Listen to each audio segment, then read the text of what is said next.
पूज्य स्वामी भीष्म जी महाराज की आज हम पुण्यतिथि या इसे कहें स्मृति दिवस मना रहे हैं, और उसके अंदर उसी परिवार के हमारे बहुत ही सुयोग्य आर्य नौजवान हमारे प्रिय श्री आदित्य आर्य जी और उनकी सहधर्मणी हम सभी मिलकर के आज उस महान विभूति को स्मरण कर रहे हैं, याद कर रहे हैं। पूज्य स्वामी भीष्म जी महाराज के विषय में जितना कहा जाए उतना कम है। देखो, विद्वान होना एक दूसरी बात है, सन्यासी होना भी एक बात है, लेकिन विद्वान और सन्यासी होने के साथ साथ में पूज्य स्वामी जी महाराज के अंदर जो दिव्य गुण थे वो ये थे कि उनकी हर कविता, हर रचना, हर उनके जितने भी भजन हैं, जितनी भी रचनाएं हैं, वो सारी की सारी देशभक्ति, प्रभु भक्ति, महर्षि स्वामी दयानंद और राष्ट्र को समर्पित है। मैंने जब पूज्य स्वामी जी महाराज की एक पुस्तक देखी जिसमें जेल में बैठ करके उन्होंने रचनाएं लिखी है। रोको इन बच्चों को थोड़ा, बेटा ये बात ना करो, थोड़ा ये मोबाइल ले लो आदित्य जी से, बात नहीं करनी, आ जाओ बैठो। जेल के अंदर बैठ करके, जेल में तो व्यक्ति को यह चिंता रहती है कि मेरी कोई जमानत करवाए, मैं बाहर जाऊं किसी प्रकार से, इस कैद खाने से मैं बाहर निकलूं। लेकिन ऐसी दिव्य आत्मा वो महान सन्यासी पूज्य स्वामी भीष्म जी महाराज, हमारे पूज्य दादा गुरु जी, जिन्होंने जेल के अंदर बैठ करके भी अद्भुत रचनाएं लिखी और लगभग उन्होंने अपने जीवन के अंदर 85 भजनोपदेशक तैयार किए। उनके जो शिष्य थे लगभग 85 थे और लगभग 187 पुस्तकें उनकी प्रकाशित हुई। 187। उनमें बहुत सारी जो पुस्तकें हैं वो ऐतिहासिक भी हैं, जिसमें देशभक्ति के इतिहास लिखे हैं, समाज सुधार के इतिहास लिखे हैं। जब मीरा नागनी का इतिहास पूज्य स्वामी जी महाराज के द्वारा लिखा हुआ हमने उठा करके पढ़ा, तो उसमें जो उन्होंने उस नारी की महत्ता और उसकी राष्ट्रभक्ति को दर्शाया जो सचमुच में होना चाहिए था, वो पूज्य स्वामी भीष्म जी महाराज की लेखनी के द्वारा हमें देखने को मिला। जब लोगों के बीच में ये खलबली मची, भाई नेताजी सुभाष चंद्र बोस पता नहीं कहाँ है, तो पूज्य स्वामी जी महाराज ने ऐसी रचना लिख डाली कि उस रचना को देख करके लोगों को यह आभास होने लगा कि शायद नेताजी को कुछ लोगों ने किसी प्रकार से कोई ना कोई षड्यंत्र रच करके उन्हें समाप्त कर दिया है। देश स्वतंत्र आज है, मां के सर पर ताज है, भारतीयों का राज है, पर आने वाला आया। वो रचनाएं पूज्य स्वामी जी महाराज ने लिखी। यद्यपि मुझे बहुत ही कम समय मिला पूज्य स्वामी जी महाराज के दर्शन करने का, लेकिन एक बात कहा करते थे, मैं बालक सा था, मुझे कहा करते थे, बेटा रामनिवास, मुझे लगता है कि आर्य समाज की मेरी तीसरी पीढ़ी तैयार हो गई है। आज स्वामी जी महाराज हमारे बीच में नहीं है। जहां भी वो दिव्य आत्मा होगी तो आज वो जरूर जो है ना आभास हो रहा होगा कि तीसरी नहीं, आज पूज्य स्वामी जी महाराज की चौथी पीढ़ी भी भजनोपदेश का कार्य कर रही है। जहां पूज्य स्वामी जी महाराज के शिष्य मेरे गुरु जी पूज्य स्वामी रुद्रवेश जी थे, उससे तीसरी पीढ़ी पर हमारा जो स्थान मिला, लेकिन चौथी पीढ़ी के अंदर भी हमारे कई बालक तैयार हो गए। जसविंदर आर्य, संदीप भजनोपदेशक और भी कई है। तो स्वामी जी महाराज, कुछ लोग कहते हैं मर गए, वो मरे नहीं है। स्वामी जी महाराज अमर हैं। जिनकी पीढ़ियां काम करती रहती है वो आत्माएं कभी मरती नहीं है, वो आत्माएं हमेशा अमर रहती है। स्वामी जी महाराज ने जब कलम उठा करके शरीर के बारे में लिखा, ये शरीर क्या है, किसी ने कहा नाशवान है, किसी ने कहा 5 तत्वों से बना है, किसी ने कहा ये शरीर तो एक किराए का घर है, केवल हमारे को किराए पर मिला है। लेकिन पूज्य स्वामी जी महाराज ने लेखनी उठा करके लिखा, रे ये शरीर मामूली चीज नहीं है, ये तो तुम्हें दिव्य मंदिर मिला है, दिव्य मंदिर। इसके अंदर जो आत्मा निवास करती है, इसके अंदर जो आत्मा आकर के इसके अंदर बसर करती है, यहां रह करके प्रयास करती है। तो पूज्य स्वामी जी महाराज लिखते हैं ऋषि दयानंद जी महाराज की और उस वेद की भाषा को कि इसी शरीर के द्वारा तो मनुष्य मोक्ष की प्राप्ति करता है।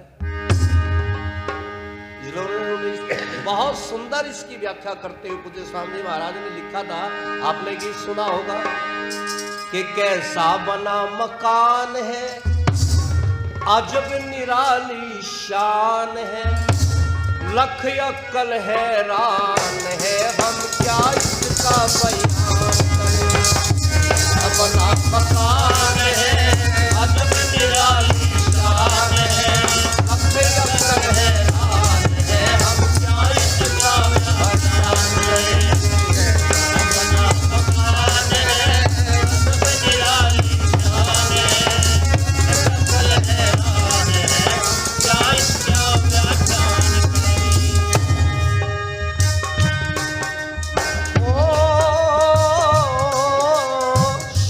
कला देखो शिल्पी की, जिसने भवन रचाया है, जिसने भवन रचाया है। शिल्पी कला देखो शिल्पी की, जिसने भवन रचाया है, जिसने भवन रचाया है। दो खंभों के ऊपर देखो, दो खंभों के ऊपर देखो, कितना श्रेष्ठ बनाया है, कितना श्रेष्ठ बनाया है, कितना श्रेष्ठ बनाया है। रचना का ढंग क्या है, रचना का ढंग क्या, अंग और प्रत्यंग क्या, चढ़ा दिया है रंग क्या, अलग अलग पहचान करो।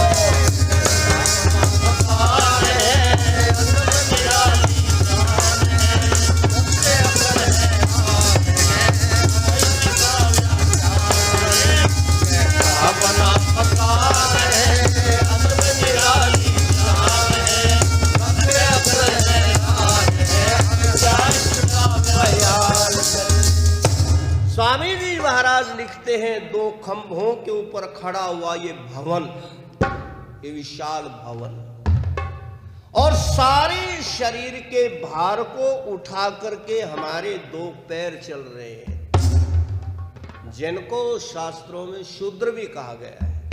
शूद्र, ये व्याख्या भी स्वामी जी महाराज करते थे और उपदेशक लोग भी करते हैं कि भाई शरीर के अंदर वेद का मंत्र भी कहता है कि हमारा सबसे ऊपरी जो भाग है, गर्दन से ऊपर का, जिसमें 5 ज्ञानेंद्रियां होती है, उसे ब्राह्मण कहते हैं।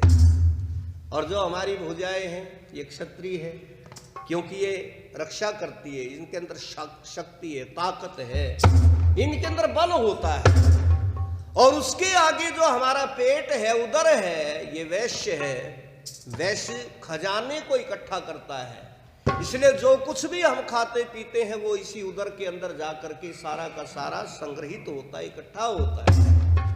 लेकिन इन सब को लेकर के चलने वाला वो पांव है? और पांव को ऋषियों ने कहा कि ये अछूत नहीं है, जैसे लोग कहते हैं आजकल भाई शूद्र अछूत होता है, नहीं। 2 खंभों के ऊपर इतना बड़ा भवन शुरू परमपिता परमात्मा ने बना दिया, और उसके ऊपर की रचना देखो। इस मंदिर में 9 दरवाजे, एक वस्तु भंडार बना, एक वस्तु भंडार बना। इस मंदिर में 9 दरवाजे, एक वस्तु भंडार बना, एक वस्तु भंडार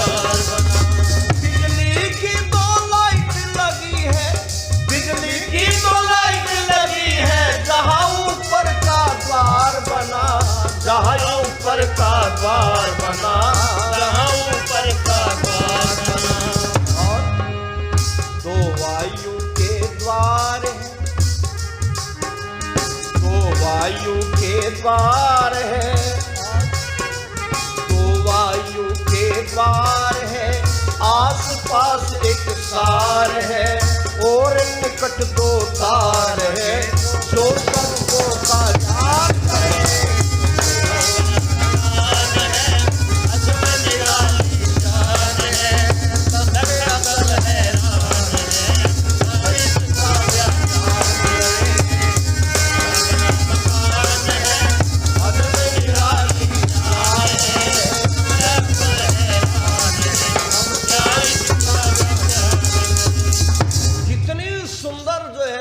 व्याख्या की है। हमारे इसी शरीर के अंदर 9 दरवाजे, सबको पता है 9 दरवाजे इस शरीर के अंदर है, और एक वस्तु भंडार हमारा जो उदर है, हमारा जो पेट है, ये बड़ी दार्शनिक रचना है स्वामी जी महाराज की। मुझे याद है वो घटना, आज तक भी मैं छोटा सा था, आर्य समाज में आया ही था। पूज्य स्वामी जी महाराज पलवल जिले में एक जगह पड़ती है औरंगाबाद मित्रोल। औरंगाबाद मित्रोल में आर्य समाज का जलसा था, और स्वामी जी से जब हारमोनियम नहीं बजती थी, पाँव जो है उनके बोल रहे,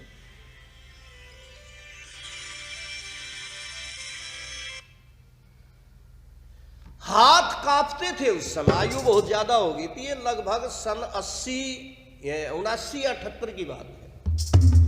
तो स्वामी जी महाराज बैठे थे मंच के ऊपर, मेरे गुरुजी कहने लगे, रहो ब्रह्मचारी मेरे हारमोनियम बजा दे, बहुत दिन बजा लिया मैंने, अब बेटा तू बजा। मजाक भी करते थे।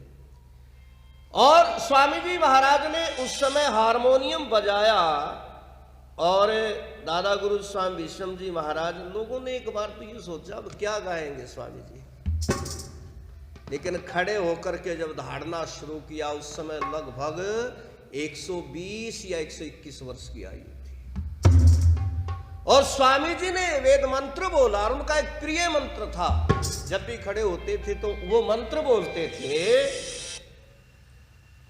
हेलो, अरे थोड़ी देर रुक जाओ भाई, आपने समझे हो गया। तो वहां पर जो है ये मंत्र सबसे पहले ऋषि दयानंद जी महाराज बोलते थे, और आपको एक पहचान मिलेगी जो स्वामी भीष्म जी की लाइन के उनके शिष्य जो है ना, वो लगभग उसी मंत्र से अपने कार्यक्रम को शुरू करते हैं। ओम स्वस्ति पंथा मनुचरेम सूर्या चंद्रमसा। तो ये मंत्र जो है स्वामी जी महाराज ने बोल करके कहा, और उसके बाद भजन जब गाना शुरू किया, मैं तो बालक सा था, मैंने कहा इतनी बड़ी, मैंने तो सुना था एक भीष्म वो भी थे जो 176 वर्ष की आयु के थे, और महाभारत के युद्ध में लड़ रहे थे। मैंने कहा स्वामी जी महाराज पता नहीं अब तो ज्यादा आध्यात्मिक सी बातें करेंगे, आत्मा परमात्मा की बातें करेंगे, और बड़ी भारी भीड़ थी, हजारों की संख्या। उस समय स्वामी जी महाराज ने भजन गाया, बन गए आज जनाने नौजवान हिंदुस्तान में। बोले क्या जवान हो, जनाने बन गए। और वो भजन सुना करके स्वामी जी महाराज ने कहा, भाई बस आज मेरा ये अंतिम पैगाम है, अंतिम संदेश है, शायद इसके बाद मैं मंच पर गा नहीं पाऊंगा। और स्वामी जी महाराज के शिष्यों ने वो धूम मचाई, आपने पता, उनके शिष्य सन्यासी भी, उनके शिष्य MP भी, सांसद भी बने, और भजनोपदेशक तो सारे भारत विदेशों तक उनके शिष्यों ने प्रचार किया। तो यहां पर शरीर की रचना लिखते हुए गुरु जी महाराज कहते हैं कि भाई ये जो है 2 बिजली के तार, 2 ऊपर बल्ब लगे हैं, देखने का काम करते हैं, 2 सुनने के लिए है, और 2 ये वायु के द्वार बने। इतना जो है ना इस शरीर के अंदर अद्भुत रचना उस परम पिता परमात्मा की है। और आगे क्या लिखती है, एक बड़ा दरवाजा है सब खाद्य पदार्थ जाने को, खाद्य पदार्थ जाने को, एक बड़ा दरवाजा है सब खाद्य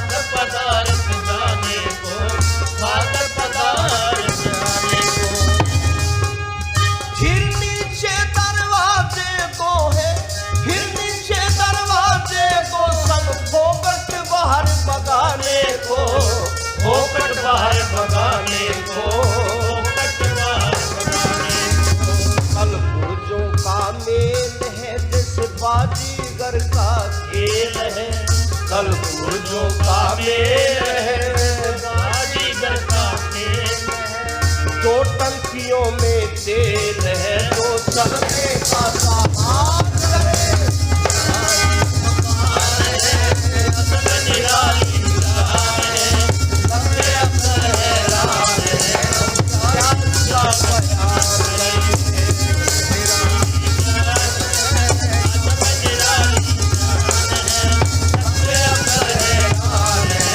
प्यार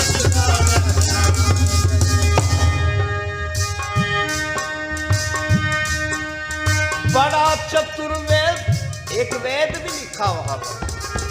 ये दरवाजा तो है खाद्य पदार्थ जाने के लिए, लेकिन इसके अंदर एक वेद भी बैठा है। बड़ा चतुर एक वेद है बैठा ऊपर के दरवाजे में, ऊपर के दरवाजे में। बड़ा चतुर एक वैद है बैठा ऊपर के दरवाजे में, ऊपर के दरवाजे में।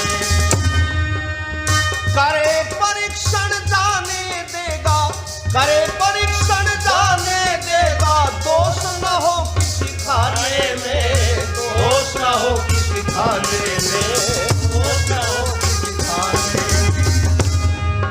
मंदिर में मशीनें चलती है, जो सारी वस्तु गलती है। मंदिर में मशीनें चलती है, सारी वस्तु गलती है। पर पहले चक्की चलती है, बुरे अच्छे का बना मकान है, सब निराली है,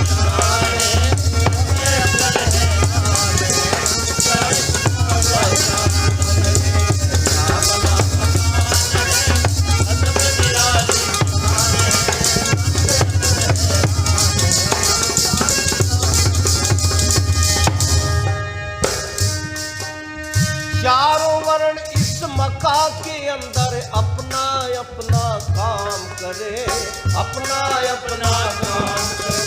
चारों वर्ण इस मका के अंदर अपना अपना काम करे, अपना अपना काम करे। सप्तऋषि भी है इसमें, सप्तऋषि भी है इसमें, जो सारा इंतजाम करे, जो सारा इंतजाम करे, जो सारा इंतजाम करे। इसमें तीनों ताप है, पुण्य भी है और पाप है। इसमें तीनों ताप है, पुण्य भी है और पाप है, जुल्म और इंसाफ है, जो लाभ करे और हाथ करे।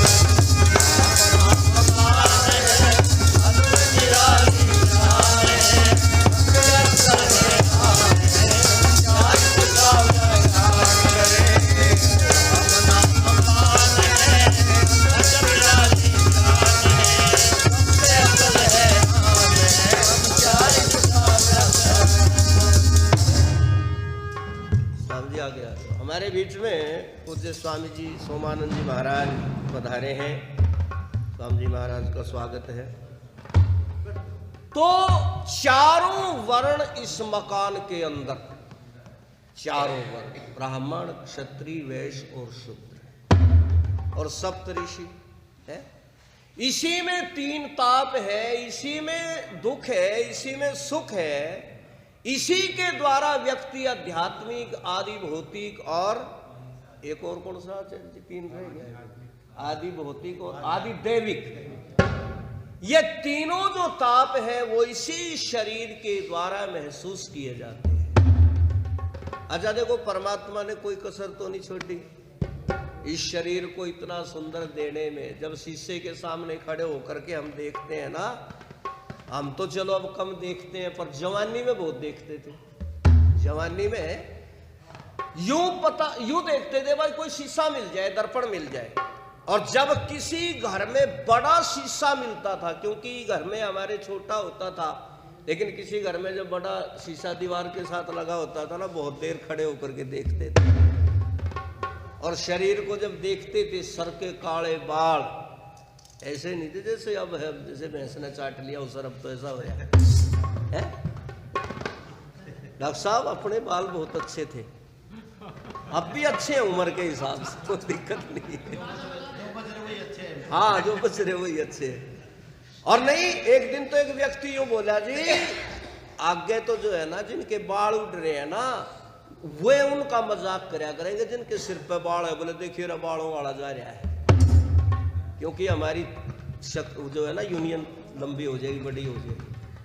खैर ये मजाक की बात है। तो जब शीशे के सामने खड़ा होकर के देखते थे, वाह मेरे बड़े सुंदर बाल हैं, पर यह नहीं पता था कि इन सुंदर बालों को देने वाला कौन है, उसका धन्यवाद भी करना चाहिए। बस घमंड करते थे भाई मेरे बड़े सुंदर काले बाल हैं। लेकिन उपनिषदकारों ने समझाया, फिर दर्शनों के अंदर उपनिषदों में इनको समझाने के लिए बातें आई। कहते शीशे के सामने खड़ा था नौजवान और सर के काले बाल देखे तो बड़ा अहंकार किया उसने, और कहता है मेरे बालों जैसे सुंदर काले बाल किसी के नहीं है। तो उपनिषदकार ने लिखा कि तुरंत एक रीछ आया, और रीछ ने, पशु पक्षी बोलते नहीं, ये समझाने के लिए आख्यान होते हैं, दृष्टांत होते हैं। तो रीछ ने कहा बेटा बड़ा अहंकार करता अपने सर के काले बालों पे, जरा मेरे बालों को देखना, और तू तो भले आदमी इन काले बालों के लिए साबुन लगाता है, शैम्पू लगाता है, तेल लगाता है, नाई की दुकान पे सेटिंग करवाता है, लेकिन एक दिन वो आएगा कि तुझे पता भी नहीं लगेगा किस समय हो गया, इन सारे काले बालों के ऊपर आहिस्ता आहिस्ता सफेदी आनी शुरू हो जाएगी, धोले हो जाएंगे बाल। और मैं कभी शैम्पू नहीं लगाता, तेल साबुन नहीं लगाता, और जैसा पैदा होते ही लेकर के आया था काले, बूढ़ा होके मर जाऊंगा पर काले के काले लेकर के जाऊंगा। रीछ के काले बालों को देखा तो अपनों पे शर्म महसूस होने लगी। फिर कहता है मेरी आंख बहुत सुंदर है, मृग ने कहा मेरे से भी सुंदर है क्या? फिर कहा मेरी नाक बड़ी लंबी है? मेरी नाक बड़ी लंबी है। तोते ने कहा मेरे से भी लंबी है क्या? फिर इसने कहा मेरी आवाज बड़ी मीठी है। कोयल ने कहा मेरे से भी मीठी है क्या? फिर कहने लगा मेरी गर्दन बड़ी सुंदर है। मोर ने कहा मेरे वाली सुंदर है, तेरे वाली पूछ लोगों से है? फिर कहता है मेरा सीना बड़ा फुर्तीला है। शेर ने कहा ये भी पूछो इतिहासकारों से, तेरा है या मेरा सीना अच्छा फुर्तीला है। फिर कहता है मेरी चाल बड़ी मस्तानी है। हाथी ने कहा मेरी बराबर में चल के दिखा भाई, पता लगेगा तेरे वाली मस्तानी है मेरे वाली है। फिर कहता है आखिर में जब ये हो गया कि मैं कहीं भी कुछ नहीं हूं, तो कहने लगा मैं तो मूर्ख हूं। गधा बोला भाई डिग्री तो मन नहीं मिल रही, इसने भी क्यों छीन रहा है, इसे भी क्यों छीन रहा भले आदमी। लेकिन फिर भी देखो शरीर, अरे परमपिता परमात्मा ने इस मनुष्य को इतना सुंदर शरीर दिया है, और इस सुंदर शरीर को लेकर के भी यदि अच्छा कर्म नहीं किया, अरे वाह उसकी कर्म फल व्यवस्था कितनी गजब की है। इस शरीर से आत्मा निकली, गर्दन पकड़ी और धरती में घुसेड़ दिया, वृक्षों की योनि में भेज दिया, जिसने बहुत निकृष्ट कार्य किया, और इतने दिनों के लिए भेज दिया, कोई अवधि नहीं है। 5-5 हजार वर्ष पुराने वृक्ष धरती के ऊपर खड़े हैं। थानेसर में लोग कहते हैं वो वट जो पेड़ है उसका बड़ का, बोले महाभारत के समय का है। इतनी लंबी सजा, सर उठाकर के चले, गर्दन घुसेड़ दिया, और उसके बाद जिसने लोगों को ऐसे करके दला तो उनको पशु बना दिया। बेटा चल तेरा मुंह अब ऐसे रहेगा। बहुत ही श्रेष्ठ कर्म इस मनुष्य शरीर के अंदर जब आत्मा आ जाती है, सुंदर चीजें तो मिल गई, सुंदर अंग प्रत्यंग भी मिल गए, लेकिन पूज्य स्वामी जी महाराज अंतिम लाइनों में गजब की बात लिखते हैं।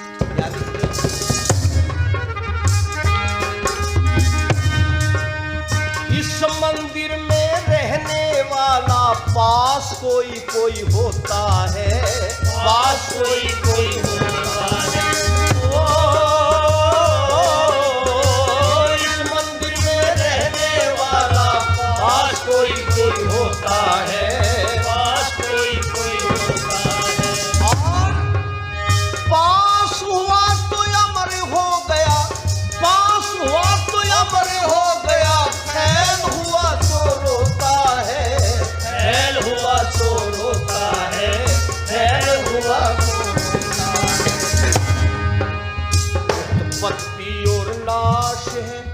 निश दिन 12 मास है, उत्पत्ति और नाश है, निश दिन 12 मास है। मंदिर तेरे पास है, फिर भी समझा क्या करे। अपना पकार है, अदब निराली है, अपना कहना है, राज का व्यापार करे। अपना पकार है, अदब निराली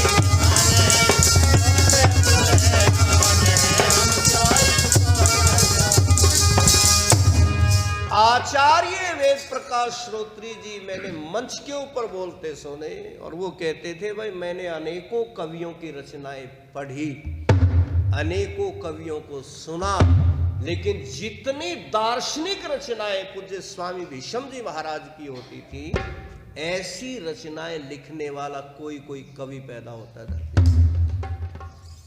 उसी पलवल के पास उस औरंगाबाद मित्रोल में आचार्य वेद प्रकाश श्रोत्री जी बिल्कुल भरपूर जवानी में थे उस समय, उन्होंने कोई दर्शन का सूत्र बोल दिया। पर जरूरी नहीं है कि भाई आदमी सारी उम्र भर ही सारी बातें सीख जाए, और उस समय तो बहुत कम समय हुआ था आचार्य जी को। हालांकि देखो वेद प्रकाश श्रोत्री जी जब बोलने लगते हैं ना तो लोग उलझन में उलझ जाते हैं, भाई क्या बोल रहे हैं। ऐसा शब्दों का जाल, ऐसे विद्वान है। लेकिन जब उन्होंने वो दर्शन का सूत्र बोला तो स्वामी जी पीछे बैठे थे, और वहीं बैठे बैठे कहने लगे, रे ओ श्रोत्री, भाषा थी अपनी हरियाणा की, रे ओ श्रोत्री, बेटा ये सूत्र ऐसे नहीं है, ये ऐसे है, यूं है ये। और माइक को छोड़ करके आचार्य वेद प्रकाश श्रोत्री जी स्वामी जी के पांव में सर रख करके कहने लगे, स्वामी जी आप तो अद्भुत हैं, नहीं पहचाना हमने आप तक, आज इतने विद्वान व्यक्ति थे। जैसे ऋषि दयानंद जी महाराज को शाहपुरा के अंदर कोई सभा थी, और उस सभा के अंदर कोई गायक आया, गायक मुसलमान था, वो बहुत ऊंचे दर्जे का गायक था, लेकिन जब उसने गाया तो लोग मंत्रमुग्ध हो गए, गर्दन हिलाने लगे, झूम गए सब। पर बाद में जब स्वामी जी के पास वो व्यक्ति आया आशीर्वाद लेने के लिए, वो मुस्लिम नौजवान, स्वामी जी महाराज ने कहा, रे वो स्वर तो तेने गलत लगाया था बेटा। बोले स्वामी जी कौन सा? बोले वो जो पंचम स्वर था ना, वो तेने वहां लगा दिया षष्टम स्वर की जगह। बेटा इतनी सी गलती रहेगी। ओहो, हाथ जोड़ लिए, पैर पकड़ लिए, स्वामी जी आज तक मेरी कोई गलती नहीं बता पाया, लेकिन आपने इतनी सी कमी को भी पकड़ लिया। बोले बेटा सामवेद को पढ़, संगीत का तब पता लगेगा संगीत क्या होता है। गाते हैं हमारे जैसे, लेकिन संगीत जिन लोगों को समाया हुआ जिनके अंदर, वो सामवेद को जानने वाले ही सुना सकते हैं। मुझे स्वामी जी महाराज जो है ऐसे अद्भुत कवि थे, तो ऐसी ही उनकी अनेकों रचनाएं हैं। मुझे तो आज याद आते हैं हमारे आदरणीय भाई शिव कुमार आर्य जी, काफ़ी उनकी पुस्तकें छपवा करके गए, और कुछ उनका साहित्य अभी छपना बाकी है। हम सोच रहे हैं कि कुछ दिन के अंदर वो भी लोगों के सामने आ जाए, और उसके लिए आर्य समाज घरौंडा और हम सब मिलकर के प्रयास करें।